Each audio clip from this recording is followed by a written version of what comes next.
bahwa siapa sebenarnya pemain yang akan dipilih ditentukan pada tanggal 13 oleh Sintayong. Sudah ada 28 nama. Ini yang dipanggil, ya. Tapi bukan serta-merta 28 pemain itu akan disertakan di bawah menghadapi Vietnam dalam 2 pertandingan. Ya, lanjutan di grup F untuk babak pra-Piala Dunia zona Asia. Ya, karena sesuai dengan aturan, ketentuan, teman-teman, itu di FIFA hanya ingin mendapatkan 23 nama. Berarti Sintayong sebagai pelatih kepala harus memutar otak, berpikir lagi siapa pemain yang akan tergusur untuk dapat 23 pemain. Ada 5 pemain yang pasti dicoret. Di tengah salah satu pasti out. Apakah Egy atau Witan yang akan out? Saya pikir ini memang menjadi kesulitan karena dua-dua ini seperti menjadi anak kesayangan bagi STY yang selalu dibawa, disertakan di dalam setiap pertandingan, nama mereka selalu ingin masuk. Ya. Namun sekarang STY harus bisa berpikir keras untuk melihat kemungkinan ini karena memang harus 5 yang out. Penjaga gawang sekali lagi saya bilang posisi kiper tidak ada masalah. Kalau titipan saya nggak tahu ya, tapi saya lihatnya favoritism. Dia ini favoritism aja ke beberapa pemain. Jadi mau jelek mau enggak dia pasti panggil. Witan, Egy, Pratama Arhan nggak main hampir sepanjang kompetisi, cuma main 2 kali di J-League 2 ya. Jepang, dia tetap panggil. Jadi favoritismnya kuat. Lili Pali dia nggak panggil meski dia bagus performanya di kompetisi. Iya. Kan teori bola begitu, Bang. Iya, harusnya kompetisi bagus. Performa kompetisi indikatornya kan. Betul, baru dipanggil. Nah, jadi kalau titipan saya nggak mau bilang, cuma kalau favoritism ada. Jadi ya saya pikir untuk saat ini boleh kita merasa senang ya, dan kita bersyukur bahwa pemain-pemain ini akan segera menjadi bagian dari timnas Indonesia. Tapi kita juga perlu berpikir ulang ya, bahwa jika pemain-pemain ini langsung dimainkan, yang dikhawatirkan justru akan mengganggu chemistry di antara para pemain yang sekarang sudah menjadi bagian dari skuad timnas Indonesia. Bukan artinya mereka tidak dibutuhkan, enggak, tapi perlahan-lahan mereka baru nanti dimainkan sebagai starter. Paling tidak mereka mengikuti pemusatan latihan dulu. Ini kan kita juga belum tahu nih apakah bisa tepat waktu atau enggak. Mungkin proses naturalisasinya bisa tepat waktu, tapi perpindahan federasi. Jadi aku lanjut ke yang kenapa aku cerai. Lanjut. Ya, biar maksudnya biar lurus gitu. Akhirnya papa masuk, nanya dong sama temennya. Posisinya Ega malah kabur di situ, malah lari ke dapur. Papa nanya dong, ya kan? Ngapain di sini? Ini minuman apa? Dibilangnya jamu sama teman aku. Padahal botol minum ya kan nggak bisa dibodohin juga ya. Akhirnya dicium, ditendang sama papa tuh botol-botolnya. Disuruh pulang lah temennya, ceritanya. Terus nyamperin Ega, kamu nggak kasihan sama istri kamu? Istri kamu di dalam lagi hamil besar, katanya gitu. Kamu udah sakit, saya tiap hari doain kamu malah ngundang setan ke sini. Kata papa gitu. Papa tuh sampai mau jual gor, Kak. Kebetulan kita punya gor pribadi. Itu cuma buat nyembuhin Ega. Niat banget itu. 40 miliar tuh cuma buat nyembuhin Ega. Jual gor. Saking sayangnya gitu. Ada.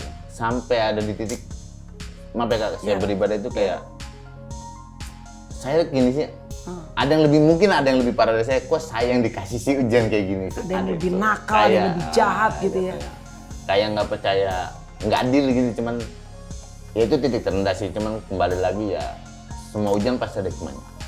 Apa menurut Mas, kamu pengen ngomong apa kepada 3 putri kamu? Sabrina, Talita, Alisa. Ya untuk anak-anak saya jangan pernah berpikir yang tidak baik. Mau bagaimanapun kalian punya cita-cita yang harus tetap dicapai. Pasti bisa. Pasti bisa. Buat mantan istri ada pesan? Semoga udah berpisah nih sekarang. Semoga menjadi ibunya anak-anak saya.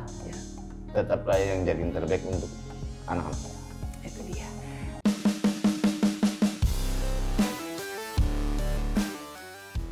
Bek Vietnam Do Duiman menyindir timnas Indonesia yang diperkuat 10 pemain naturalisasi.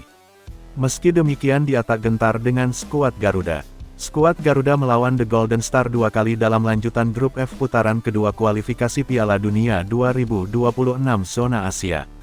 Laga pertama dimainkan di Stadion Utama Gelora Bung Karno SUGBK pada tanggal 21 Maret sementara laga kedua di Stadion Maidin pada tanggal 26 Maret. Pelatih Timnas Indonesia, Sintayong memanggil 28 pemain terbaiknya. Dari 28 nama yang dipanggil, terdapat 10 pemain naturalisasi berdarah Belanda. Mereka adalah J.I.Z., Tom Haye, Ragnar Oratmangun, Nathan Chuaon, Mark Klok, Jordi Amat, Sandy Walsh, Ivar Jenner, Rafael Struijk, dan Justin Hubner. Menanggapi hal itu, Duiman mengakui Timnas Indonesia memiliki skuad terbaiknya. Bek tengah klub Hanoi FC itu menyampaikan, skuad Garuda sejatinya punya performa yang baik sebelum hadirnya para pemain naturalisasi. Dari berita di media, saya tahu Indonesia telah menaturalisasi hingga 10 pemain. Saat ini mereka memiliki banyak pemain yang bermain di luar negeri dengan keahlian yang baik, kata Duiman, dipetik dari Soha, Senin, tanggal 11 Maret tahun 2024. Sebenarnya, Indonesia masih merupakan tim yang tidak mudah dikalahkan. Mereka sangat agresif. Sekarang, tim ini mengalami naturalisasi massal, sambungnya. Hadirnya para pemain naturalisasi membuat Duiman nyinyir karena merasa Vietnam akan menghadapi Timnas Indonesia rasa Belanda. Namun demikian, pemain berusia 27 tahun itu menegaskan The Golden Star tidak gentar menghadapi skuad Garuda. Kami tidak tahu apakah kami akan bermain melawan Belanda atau Indonesia. Namun, tim Vietnam juga memiliki pemain berkualitas. Kami tidak takut bermain karena naturalisasi Indonesia. Kekhawatiran adalah sesuatu yang tidak ada dalam pikiran pemain manapun, ujar Duiman. Pelatih Timnas Vietnam, Philippe Troussier memanggil 33 pemain untuk menghadapi Timnas Indonesia.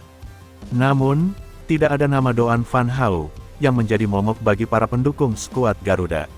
Berita selanjutnya, disalahkan usai ketahuan cerai, mantan istri Kurnia Meiga bongkar tabiat buruk ex-kiper Timnas, kecanduan alkohol sampai mergokin. Rumah tangga mantan kiper Timnas Kurnia Meiga dengan Azira Azka Fatir rupanya telah berakhir sejak Februari tahun 2023 lalu. Kabar ini membuat mantan istri Kurnia Meiga dapat tudingan pedas bahwa ia sengaja menceraikan suaminya karena harus pensiun dini akibat sakit. Diketahui, mantan kiper Arema dan Timnas Indonesia tersebut mengidap papiledema alias pembengkakan saraf mata yang mengakibatkan dirinya tak mampu untuk bertanding lagi. Tak terima dituding meninggalkan suami di saat susah, Azira langsung menepisnya. Saat berbincang di podcast Denny Sumargo, Azira mengungkap bahwa Kurnia Meiga memiliki beberapa tabiat buruk yang membuatnya harus memutuskan berpisah. Azira mengaku bahwa selama menjalin bahtera rumah tangga dengan Kurnia Meiga, ia kerap diselingkuhi. Bahkan, ia mengaku diselingkuhi kala mengandung anak-anak dari ex-Arema FC itu. Selingkuh udah kenyang sampai mergokin. Ini baru ketahuan akhir-akhir ini, pembantuku cerita. Saat aku nunggu anak kedua lahiran, pembantu cowokku suruh jemput ceweknya di rumah Malang, kalau aku dibilang gak tahu diri atau aku apa, aku kurang bertahan gimana, ungkapnya sambil menahan tangis. Selain itu, Azira juga menceritakan bahwa Kurnia Meiga lebih mementingkan selingkuhannya. Pasalnya ia pernah menonton pertandingan di tribute biasa, namun selingkuhannya duduk di bangku VVIP. Jadi awal nikah tuh aku ada 2 tahun duduk di tribune biasa. Aku sempat tanya kok istri-istri pemain duduknya di sebelah sana, VVIP. Ternyata tiket yang VVIP dipakai buat cewek itu, selingkuhan. Dan aku baru tahu setelah 2 tahun itu, ujarnya. Kurnia Meiga kecanduan alkohol hingga lakukan KDRT. Tak hanya berselingkuh, Azira belak-belakan mengungkap kelakuan Meiga yang ternyata kecanduan minuman beralkohol hingga mabuk berat. Imbasnya, Meiga pernah diusir oleh mertuanya yang marah besar. Biasanya dia minum sama teman-temannya cuma sampai jam 3 pagi. Tapi terakhir itu, dia minum sampai jam 7 pagi dan ketahuan sama papa. Akhirnya papa bilang, udah kamu pulang aja sana, biar anak Azira sama cucu saya yang urus, tambahnya. Pengakuan Azira ini tentu saja mengejutkan publik. Sang model mengaku turut menjadi korban KDRT. Ia mengatakan bahwa Meiga sering memukul dan menyakiti dirinya dan anak-anaknya. Pas lagi hamil anak kedua, aku dicekik gara-gara aku larang minum. Pernah juga ditusuk garpu, gara-gara aku nggak kasih minum, ucapnya. Anak di KDRT juga, boleh tanya kok ke anaknya. Kadang diseret, terus yang terakhir itu disentil bola matanya dari dekat. Gara-gara dipanggil sekali nggak denger doang, bisa sampai seperti itu, pungkasnya.